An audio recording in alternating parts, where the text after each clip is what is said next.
आदरणीय दर्शक भगवान स्वरूप दर्शन नमस्ते दर्शक महानुभावहरुलाई। अब यो चाहिँ लगभग ढुङ्गाको गाह्रो पुर्याएर स्लिपिङ टाइमिङ पनि सानो ओभर नकस्ता नि हुने हो 5 इन्ची गाह्रोमा। तर 5 इन्ची गाह्रो पनि मैले यहाँ चाहिँ टाइमिङ पनि कस्दिएको छु सानो, अथवा स्लिपिङै भनौँ।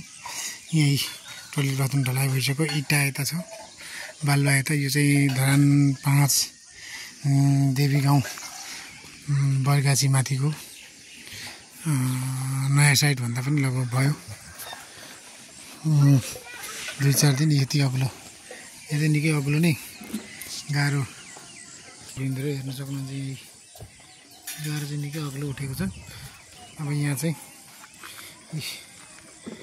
कार्य चाहिँ अब तीव्र गतिमा भइरहेको छ, हेर्न सक्नुहुन्छ। यहाँ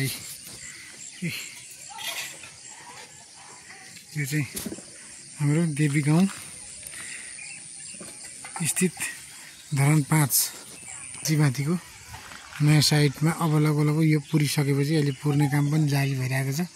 त्यहाँ पर ढुङ्गाहरू निकाल्दै, माटो पनि निकाल्दै यहाँ नयाँ माटो देख्नुहुन्छ होला, पुरिसकेको छ। यहाँ गाउँ घरहरू यसरी माथि माथि यसरी घरहरू बनिँदैछ। यता तल मकै पनि पाक्दैछ, अब फल्दैछ भनौँ। यहाँ अर्को ठेकदार साथीले पनि नयाँ घर चाहिँ बनाउँदै हुनुहुन्छ भने यहाँ हेर्न सक्नुहुन्छ। लिची तपाईँको लटरममै लिची फलेको छ, बल्ल बल्ल पाक्न आँटेको छ।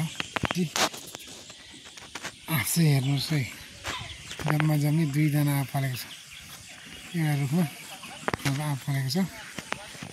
अब यहाँ चाहिँ माटो पुर्ने क्रम चाहिँ धमाधमै भइरहेको छ। यी माटो चाहिँ यसरी टलीमा ल्याउँदै यसरी पुरिँदैछ दर्शक वृन्दहरू। अब गाह्रो छ काम गर्नु, भन्न सजिलो छ, काम गर्नु धेरै गाह्रो भए पनि गर्नै पर्ने अवस्था हुन्छ।